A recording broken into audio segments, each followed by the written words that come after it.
Previously on Desk Talks. February is the death of the GOP, death of the GOP, death of the GOP.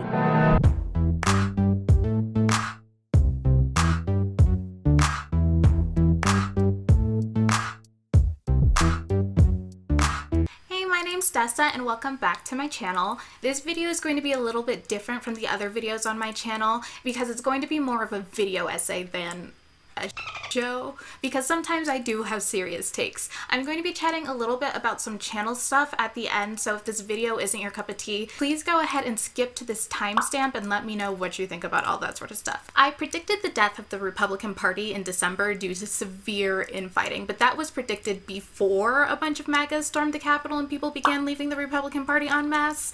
But the civil war that that past Dessa thought was coming between Trump and McConnell is basically already over, with Trump having won, which made me question what the hell would it take for an authoritarian minority rule party to just off and die. After reading a lot of political scientists' takes from opposing viewpoints, I do believe I have an answer. It takes extraordinary pressure, exceptional circumstances, and a serious kick in the ass. I've got an idea of what that sort of combination of circumstances could be, but in order to make that make sense, you're gonna have to walk with me on this one. And when I say walk with me, I mean walk with me really far, like to the beginning of America, except we're not walking because I'm comfy and lazy and I can't time travel. Yet.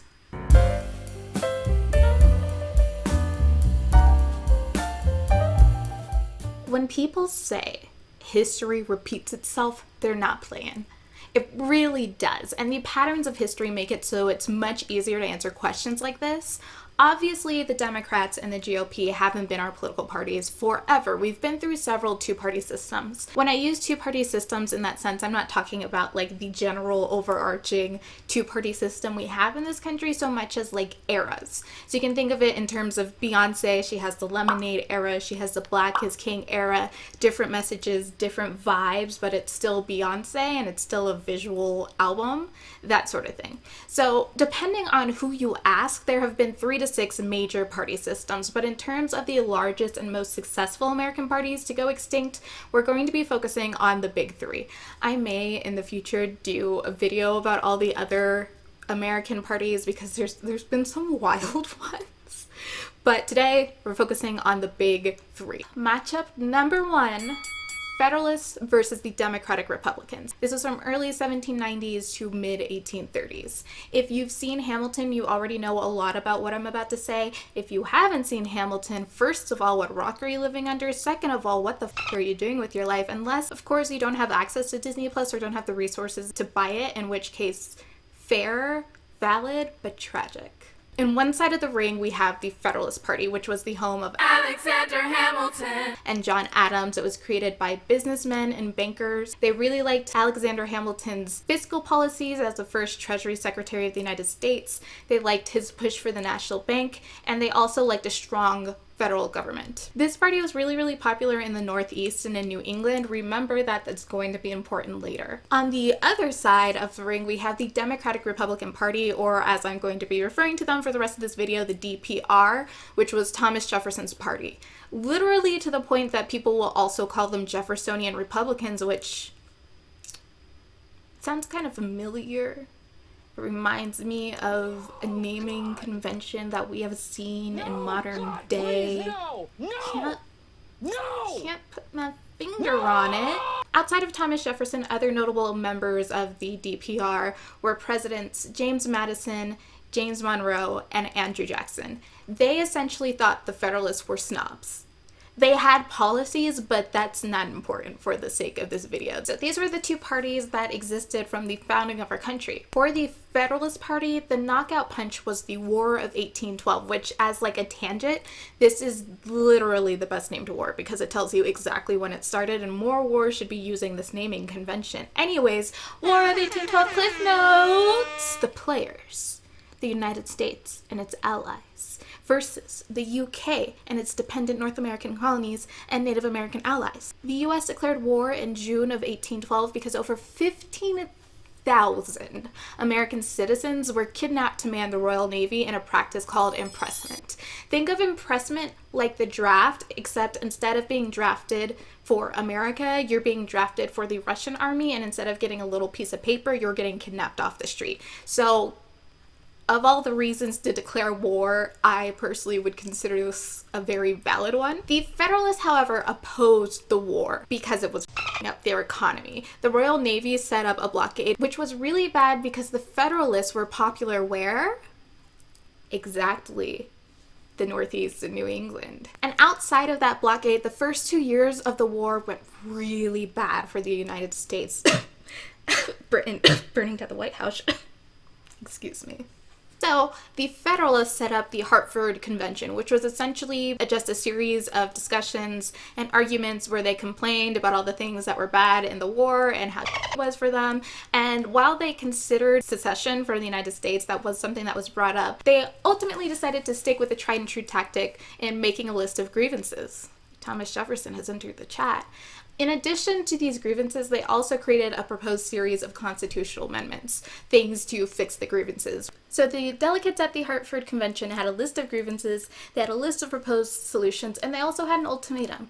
Either these constitutional amendments were adopted or they were leaving the Union. The problem that they encountered was that by the time they finished arguing and complaining and sent their butts to DC, Andrew Jackson had already won the war. So now instead of protesting a losing war that was people over, they were opposing a war hero who saved the American people, which is not a good look. They essentially got laughed out of Washington and shunned by the public, and they were labeled as disloyal to the Union, and their party just fizzled out and died after that. Nobody wanted to give them power, and that was the death of the Federalist Party. Which then leaves the question, what happened to the DPR? Because they won the matchup. They slayed their foes, they killed the opposing side. So how did they die? Lack of competition. Since they didn't have an opposing party anymore, the splits and the factions and the divides that are in inside every political party became the main opposition the politicians had. The DPR ended up running 2 different candidates for president in the election of 1824. Competitor number 1 for the election of 1824 was President John Quincy Adams, Democratic Republican. Competitor number 2 for 1824 was Andrew Jackson, also Democratic Republican. This just in, we are now confirming from the Associated Press that the race is too close to call. Since there wasn't a clear leader in the Electoral College, the vote went to the House of Representatives as outlined in the Constitution of the United States. I'm gonna flex my 99-cent copy of the Constitution every time I get a chance because at least I've read it. I'm talking about the GOP. They haven't read the Constitution all the way, just saying. Anyway, so as outlined in the Constitution, despite Andrew Jackson winning the popular vote, the House of Representatives picked John Quincy Adams. Again, it sounds familiar, doesn't it? And the DPR just didn't recover from that. And that was the end of America's first big 2-party system. So we move into matchup number 2, the Whigs versus the Democrats. This ran from the 1830s to the mid-1850s. First of all, the Whigs have the best party name ever. It's just great. I love it. I'm gonna put on a wig to celebrate. Hold up. Alright, so on one side of the wing, the Whigs. Notable members include Henry Clay and John Quincy Adams. They mainly opposed Andrew Jackson and his Democratic Party because being polarizing is a very consistent trait for Andrew Jackson even from beyond the grave. The Whigs also wanted more power in Congress and less power in the president because they believed that was more power to the people, and they were also ideologically tied together on economic matters. But they had some problems. The 2 Whig presidents that got elected into office died in office, William Henry Harrison and Zachary Taylor. The president who succeeded Harrison died a month into office after getting kicked out of the Whig Party because he was opposing Whig policies. And then the guy who succeeded that guy died in office 17 days after becoming president. How did the Whigs die? Quickly and in rapid succession, but the party itself dissolved over the question of expanding slavery into new American territories. Because they were economically based, they had members in the North and they had members in the South, and they just couldn't agree on slavery, so the whole party disbanded. Slavery ruins everything once again. And then matchup number 3 from history is the Democrats versus the Republicans. This is from the 1850s to the present. And if you're doing the math by yourself at home, I don't know why, that sucks. But also, the math is that the Democrats and the Republicans have been our presidential parties, our two-party system, for 150 years, which is significantly longer than the 20 years the Whigs and the Democrats were competing, and the 60-ish years the Federalists and the DPR were competing. Before we leave the past, something that's really common in discussions about the possible death of either modern party is the consequences. Historians and political scientists are pretty concerned about what the aftermath of the death of one or both parties could be. If we look at the big 3 from history, the death of the Federalist Party directly contributed to the death of the DPR. So if you're someone who was like, yeah, the GOP needs to go, but you like the Democrats, that's a concern. Is would the GOP falling apart also destroy the Democratic Party? And then in the most extreme example, the death of the Whigs was a precursor to the Civil War. On that ominous note, let's hop back to the present.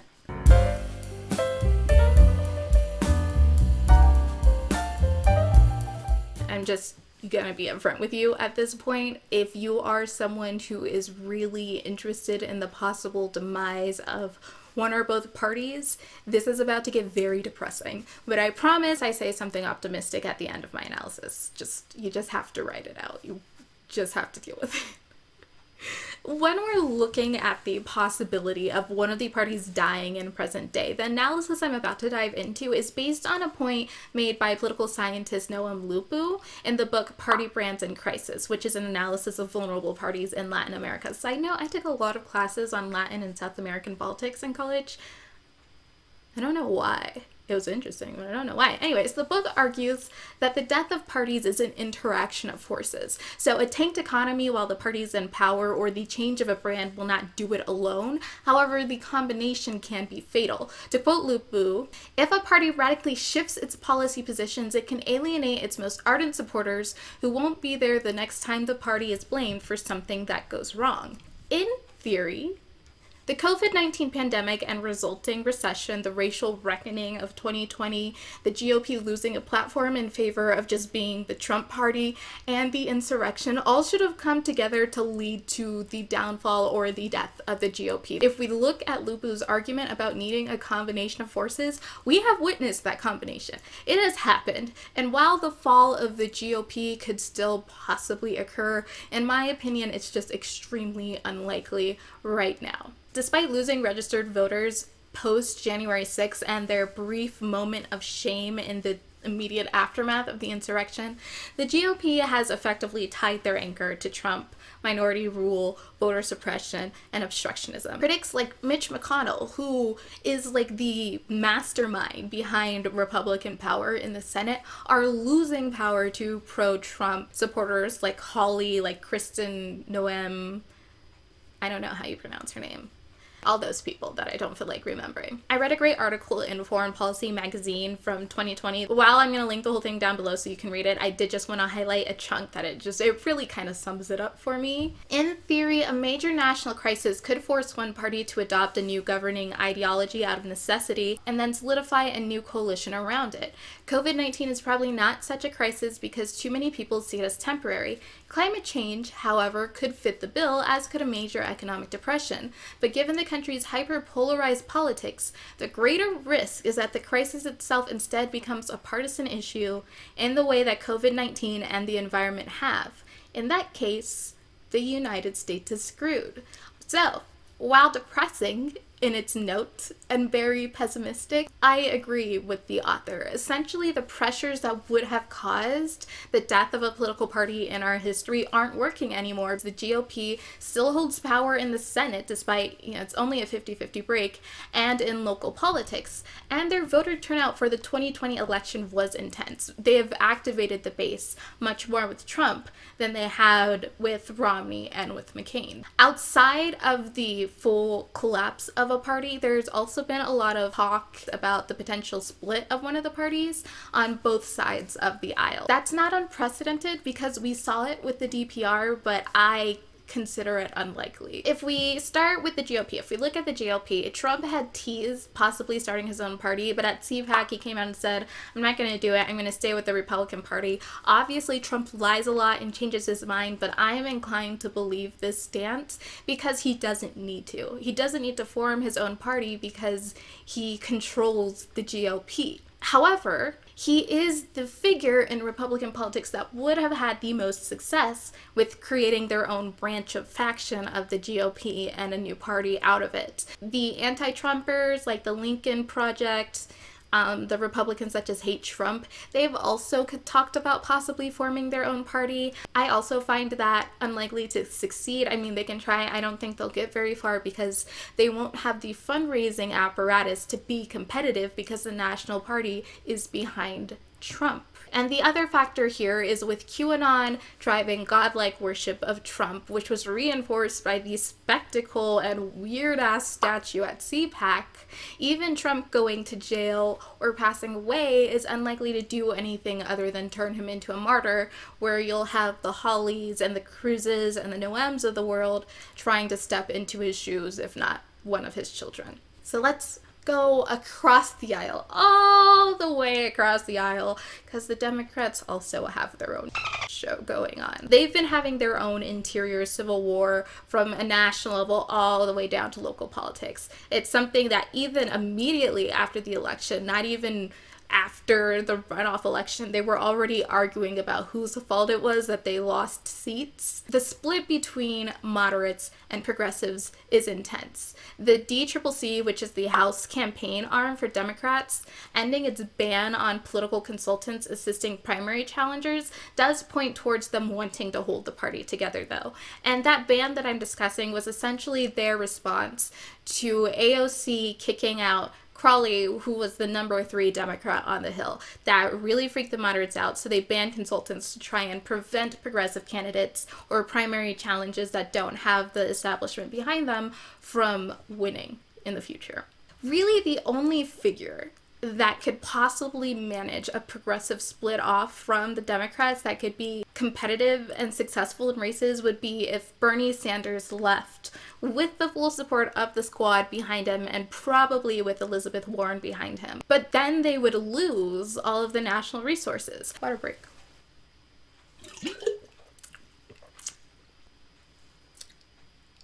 Oh my god, my wig is wet now. No. While grassroots support has been creating insane fundraising figures, we saw a lot of shattered records in the 2020 cycle. Progressive policies also tend to motivate corporate Democrats to push hard with the establishment and throw their weight and their money behind it. It's literally why Bloomberg ran for president. Yeah, he lost, but if you look at the story of the Democratic primary overall in 2020, it's the story of the moderates combining their forces in opposition to the progressives they find scary, i.e. Bernie, and winning.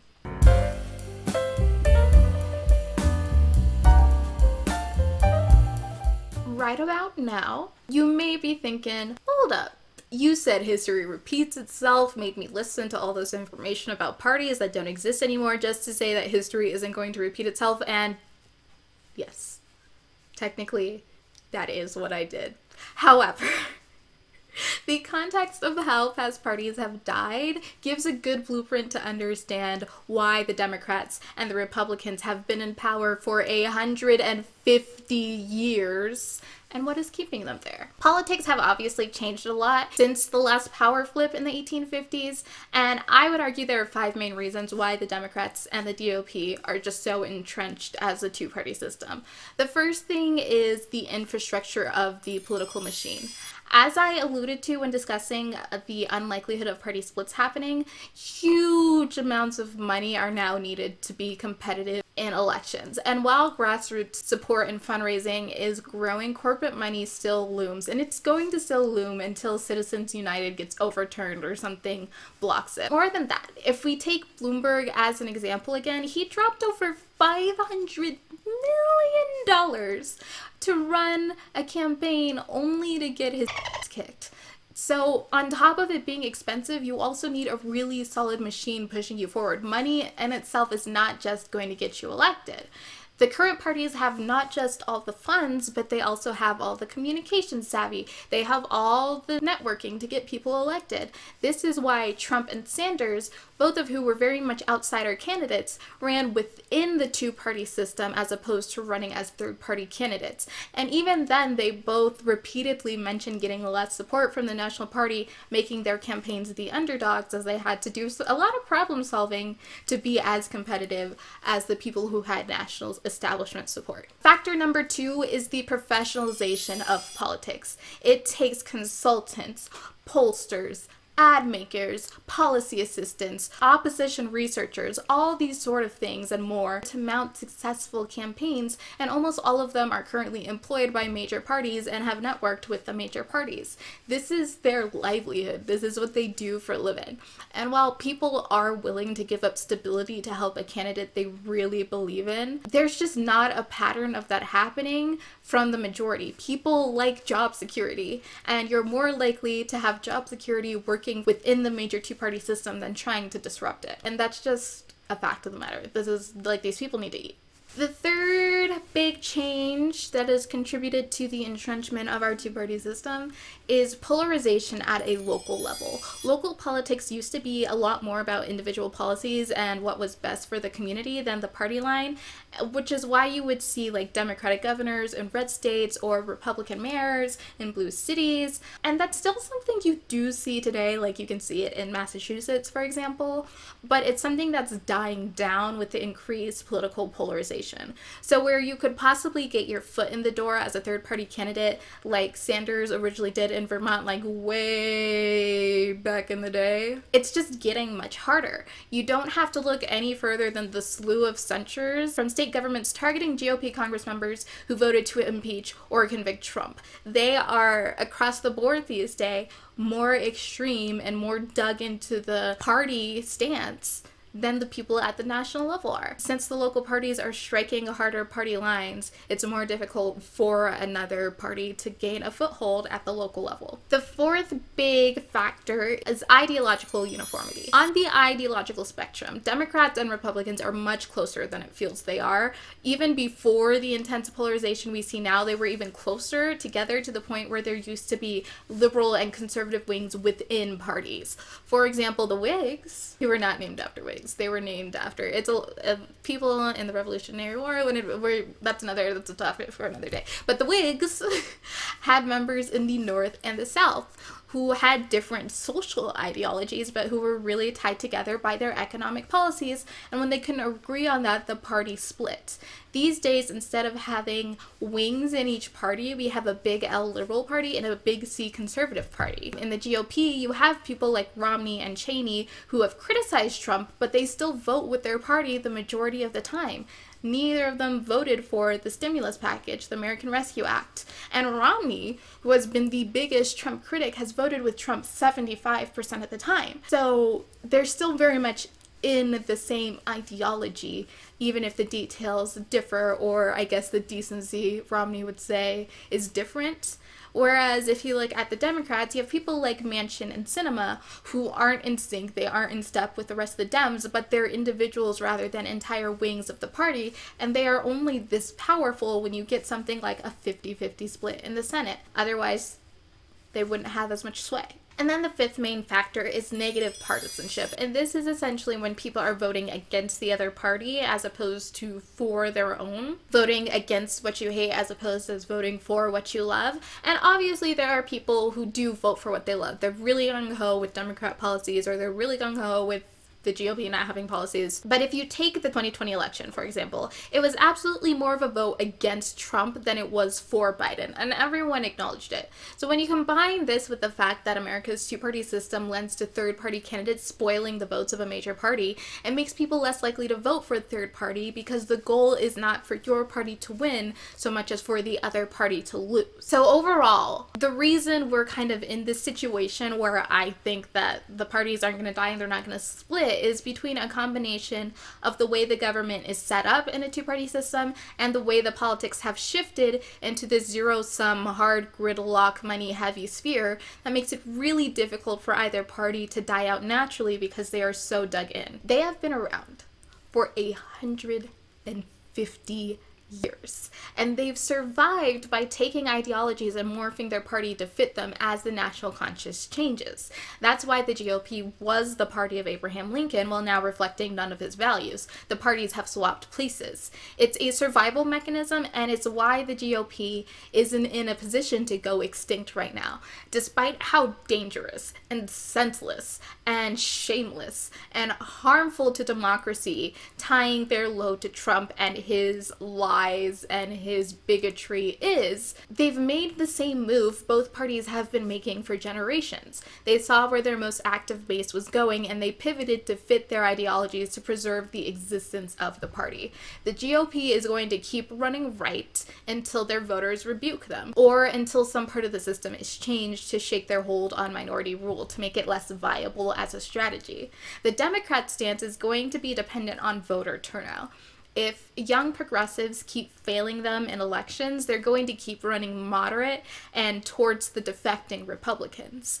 That's why they pushed for Biden in the 2020 primary, because they didn't think they could rely on young progressives, and the turnouts for Sanders as we got further into the race proved their point. Now, if young progressives become a reliable power base, or they figure out how to better market more progressive ideas to the moderates, the party could push further left, which would honestly just be a mess, because then the gridlock would be even worse. It's just a never-ending nightmare. It really is.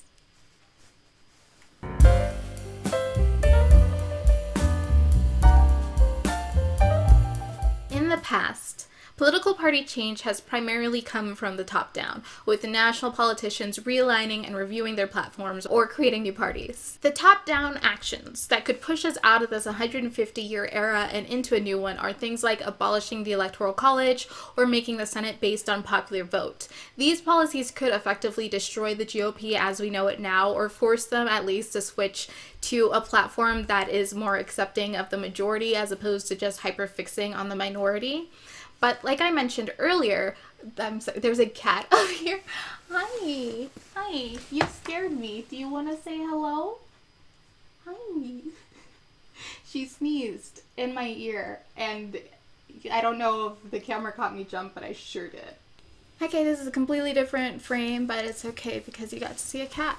Okay, where was I? We don't know what kind of fallout either of those changes, the Electoral College or Senate's popular vote, could have on the system, and that makes people at the top nervous. Also, particularly in the Senate case, making these changes requires politicians voting against their self-interest, which we just don't have enough national politicians who are willing to put what's best for the country ahead, even if it would hurt them politically. However, I did promise that this was going to end on an optimistic note, and that is that grassroots change is possible and it's already gaining some traction. I'm talking about the ranked choice voting system is getting increasingly popular in the United States. The default political system, the default voting system of America is a plurality system, which means the candidate with the most votes wins regardless of everything else. This means that in a race with three competitive candidates, one could win the election with only 35% of the vote, and with the other two at 32.5%, the majority of the voters did not pick the winner, but they are now in power. This is why third-party candidates are almost always spoilers rather than viable candidates. We've heard it over and over again. We heard it with Bush v. Gore, heard it with Kerry, heard it with Hillary. You hear it a lot, is that one candidate is going to split the votes, of one person and then it's going to make the other guy win. People are terrified of that, and that's why third-party candidates usually aren't competitive. In a ranked choice voting system, however, people vote for more than one candidate in order of their preference. So if you're looking at the 2020 primary, if I was voting, I'd be like, okay, you know what? Number one, the person I really want is Elizabeth Warren. That's my top pick. That's first draft. If she doesn't win, I'm cool with Bernie Sanders. He's pretty great. I'm good with that. And then if Bernie and Warren don't win, who else would I be okay with? Let's put Cory Booker in third. And then if Cory doesn't win, okay, Joe Biden in fourth. And then you just go down the whole list. Michael Bloomberg is last. Yeah, I would put Michael Bloomberg behind Marianne Williamson. If one candidate gets the majority of the votes, 50% plus, they win outright. If no one has 50% of the vote, we go into elimination rounds. So the person that had the least amount of votes gets kicked out, and then their votes are put towards their second preference as opposed to just being thrown out. So if Warren came in last, my vote would then go to Bernie Sanders instead of just having a Warren vote that didn't do anything, which happened to a lot of people with Super Tuesday. Boy, was that a mess. And this kind of elimination round system just continues until one candidate gets the majority of the votes. This type of voting system would actually make third-party candidates politically viable. You could vote for the Green Party or the Progressive Party without the fear of that giving away all the power to the party that's in hard opposition to your policies. This would shake the death grip, or it could. It could shake the... I'm prone to say it would, but let's, for the sake of it could shake the death grip the Dems and the GOP have on American politics. Just in the same theory that people have with our economic system. The Republicans talk about it all the time with the free market, is competition is good, monopolies are bad, because when there's competition in the system, people are incentivized to be more popular. So if the Democrats knew that they weren't just the catch-all vote for everyone that wasn't in the minority of the Republicans, they would be pushing harder for policies that the majority of America likes, like, I don't know, student debt or the minimum wage increase.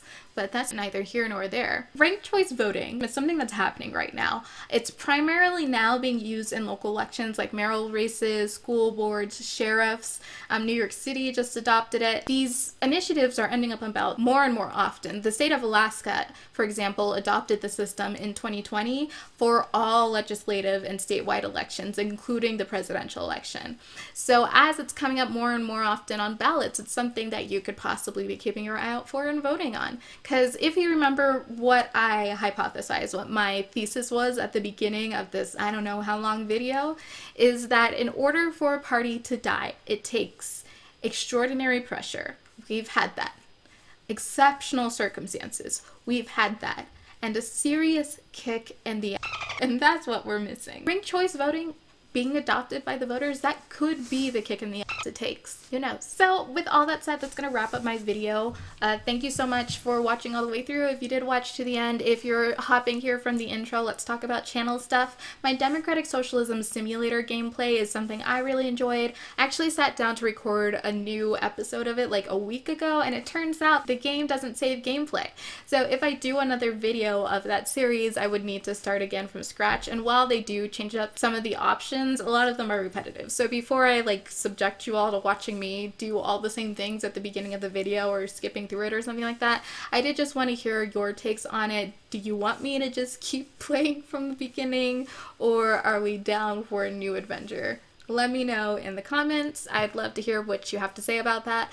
Also, if you would like more video essays or you like this essay, please give me a thumbs up so I know. And if you have anything recent or historical that you want to hear me talk about excessively with or without a wig, who knows? If the wigs are there, there will be a wig. Leave comments down in the description below with topics you'd like to hear me address. But with all that said, that's gonna wrap it up for this video, and I'll see you next time. Bye!